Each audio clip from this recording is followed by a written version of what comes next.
আসসালামু আলাইকুম।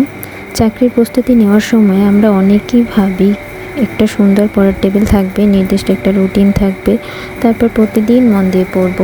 কিন্তু বাস্তব জীবন কি আসলেই এতটা সহজ? কখনো মন খারাপ, কখনো পারিবারিক ঝামেলা, কখনো দায়িত্ব। আর যাদের ছোট বাচ্চা আছে তাদের জন্য তো সময় বের করাটাই অনেক বড় একটা চ্যালেঞ্জ হয়ে দাঁড়ায়। তবুও জীবন তো আর থেমে থাকে না, স্বপ্নটাও থামিয়ে রাখা যায় না। তাই আমি নিজের জন্য একটা ছোট্ট চ্যালেঞ্জ নিয়েছি। চ্যালেঞ্জটা হলো, যেহেতু ইউনিয়ন সমাজকর্মী পরীক্ষাটি এই মাস বা পরের মাসের মধ্যে হওয়ার একটা কথা চলছে, তাই সমাজকর্মী পরীক্ষার প্রস্তুতির জন্য আমার প্রফেসর সমাজসেবা অধিদপ্তর নিয়োগ সহায়িকা বইটিতে মোট প্রায় 153 পৃষ্ঠায় আগের বছরের 34টি প্রশ্ন রয়েছে। আমার লক্ষ্য 1 সপ্তাহের মধ্যে এই অংশটা শেষ করব। আর এই চ্যালেঞ্জটা শেষ হলে দেন আমার অ্যানালাইসিস করা টপিকগুলো ধরে ধরে পড়া শুরু করব। কিন্তু প্রথমেই হলো আমাদের ধারণাটা ক্লিয়ার করার জন্য বিগত বছরের কোশ্চেনগুলো শেষ করা উচিত। হয়তো প্রতিদিন অনেক ঘন্টা পড়তে পারবো না, হয়তো সব দিন পরিকল্পনা অনুযায়ী পড়াও হবে না, কিন্তু প্রতিদিন যতটুকু সম্ভব ততটুকু চেষ্টা করব। কারণ আমি একটা বিষয়ে বিশ্বাস করি, প্রতিদিন অনেকটা করা জরুরি নয়, প্রতিদিন কিছুটা করে এগিয়ে যাওয়াটাই জরুরি।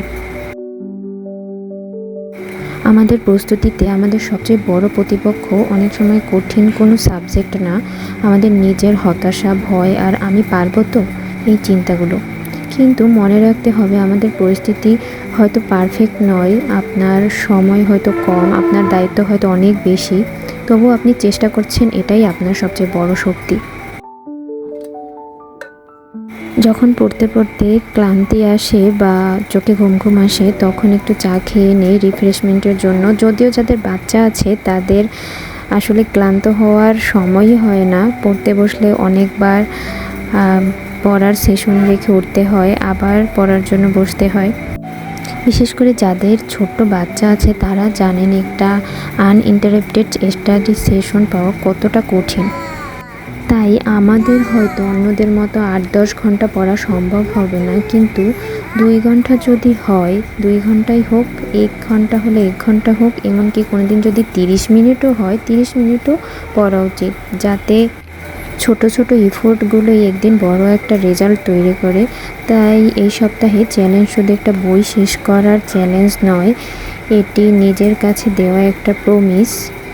পরিস্থিতি যতই কঠিন হোক, আমি আমার লক্ষ্য থেকে সরে যাব না। হয়তো পথটা সহজ হবে না, হয়তো অনেক দিন মন চাইবে না সব ছেড়ে দিই, কিন্তু পরিস্থিতি যতই কঠিন হোক একেবারে ছেড়ে দেওয়া যাবে না। আপনিও যদি চাকরির প্রস্তুতি নেন তাহলে আমার সঙ্গে এই সপ্তাহে চ্যালেঞ্জে থাকুন। চলুন দেখি এই 7 দিনে আমরা কতটুকু এগোতে পারি।